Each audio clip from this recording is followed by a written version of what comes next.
Hi అండి, welcome back to my channel. ఈ వీడియోలో ఎన్నో ఆరోగ్య ప్రయోజనాలున్న మునగాకుతో ఎగ్ ఫ్రైని ఎలా ప్రిపేర్ చేసుకోవాలో చూద్దాం. చాలా సింపుల్గా ప్రిపేర్ చేసుకోవచ్చు అండ్ టేస్టీగా కూడా ఉంటుంది. ఇప్పుడు ప్రాసెస్ చూద్దాం.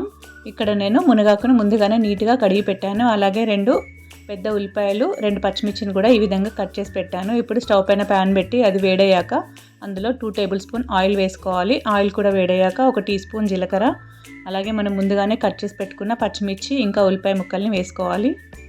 ఉల్లిపాయ ముక్కలు బ్రౌన్ కలర్ వచ్చేంత వరకు వేయించుకోవాలి. ఉల్లిపాయ ముక్కలు త్వరగా మగ్గాలంటే కొద్దిగా ఉప్పు వేస్తే త్వరగా మగ్గుతాయి.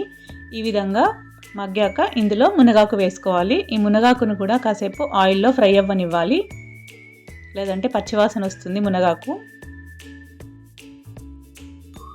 ఈ విధంగా కాస్త ఫ్రై అయ్యాక మూత పెట్టి మగ్గనివ్వాలి ఒక 2-3 నిమిషాలు. అప్పుడు కొంచెం సాఫ్ట్ అవుతుంది మునగాకు. ఇది కాస్త మగ్గాక ఇందులో 1 టీ స్పూన్ అల్లం వెల్లుల్లి పేస్ట్ వేసుకోవాలి. అలాగే 1 అర టీ స్పూన్ పసుపు వేసుకోవాలి. వీటన్నింటినీ చక్కగా కలపాలి. అల్లం వెల్లుల్లి పేస్ట్ పచ్చివాసన పోయేంత వరకు వేయించుకోవాలి. ఇప్పుడు ఇందులో మన రుచికి సరిపడా కారం, అలాగే రుచికి సరిపడా ఉప్పు వేసుకోవాలి. ఈ విధంగా ఉప్పు కారం వేసుకున్నాక చక్కగా కలపాలి. ఉల్లిపాయ ముక్కలు మునగాకుకు ఉప్పు కారం చక్కగా పట్టాక ఇప్పుడు ఇందులో మనం ఎగ్స్ని వేసుకోవాలి. ఇక్కడ నేను 5 ఎగ్స్ తీసుకున్నాను. ఈ విధంగా ఎగ్స్ అన్ని వేసుకున్నాక వెంటనే కలపొద్దు, మూత పెట్టి ఒక 2-3 నిమిషాలు సిమ్లో పెట్టి మగ్గనివ్వాలి. ఇప్పుడు 2-3 నిమిషాల తర్వాత మూత తీసి ఈ విధంగా మెల్లగా కలపాలి,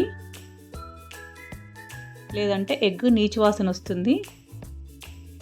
ఈ విధంగా కలుపుతూ మీడియం ఫ్లేమ్లో పెట్టి మగ్గించుకోవాలి. మరో 2-3 నిమిషాలు మగ్గిన తర్వాత మూత తీసి చూసుకుంటూ ఈ విధంగా కలుపుతూ ఫ్రై చేసుకోవాలి.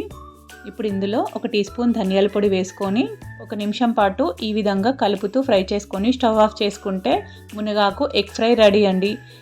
మీరు ఈ విధంగా ట్రై చేసి ఎలా వచ్చిందో కామెంట్ బాక్స్లో కామెంట్ చేయండి. Thank you for watching this video. Please like, share and subscribe my channel. Thank you.